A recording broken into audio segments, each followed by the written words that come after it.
Standing at around 2 feet tall, this tricky 4-tiered chandelier cake will consist of red velvet sponges. Inspired by the shop's colour and decor, it will feature sugar paste, stripes and 1.5 feet of edible lace. Taking 3 days to make, the most difficult task will be hanging it upside down from a single hook. 4 tiers of cake, defying gravity. What could go wrong? Good. So I can get 2 out of each one.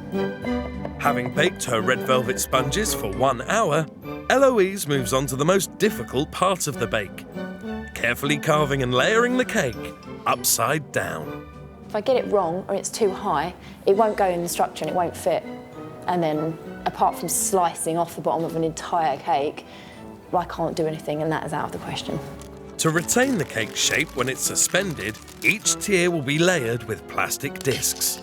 3 layers of cake in each tier, 4 tiers of cake in total. That's 12 layers of sponge, all hanging from a single stand, upside down in midair. It's a pretty daunting thought. The lace is made from a mixture of starch and glucose. And then when you're taking it out, you've got to be really, really careful because all these fine little threads in this lace, they're just going to break.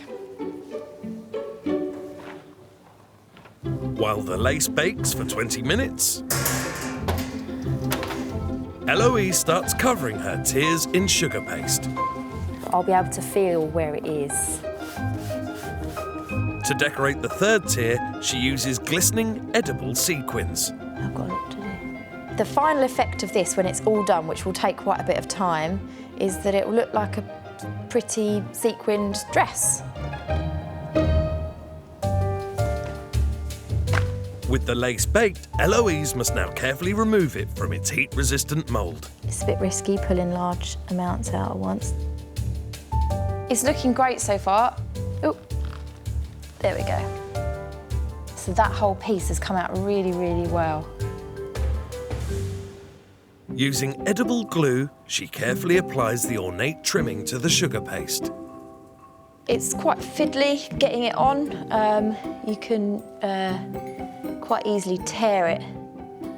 I've decided to make this cake using a wider band of lace that hangs off the bottom, which means that I can't transport the cake flat. I have to rest it on this elevated piece of polystyrene. And with such delicate lacework, it's a risky business. If it breaks, be in a little bit of trouble because I haven't got any more.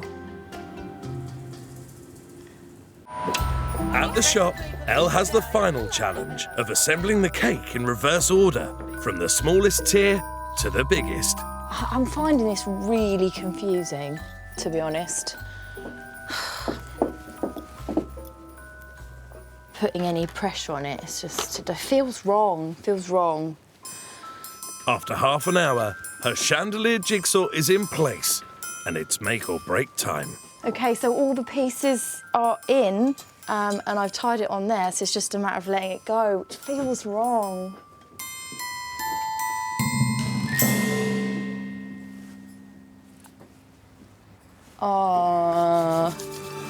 Standing at 3 feet tall and taking 3 days to make, Eloise's 4-tiered chandelier cake lights up the room. Her red velvet sponges have been elegantly decorated in silver sequins, edible lace, and topped off with a giant sugar paste bow, all hung upside down from a single hook.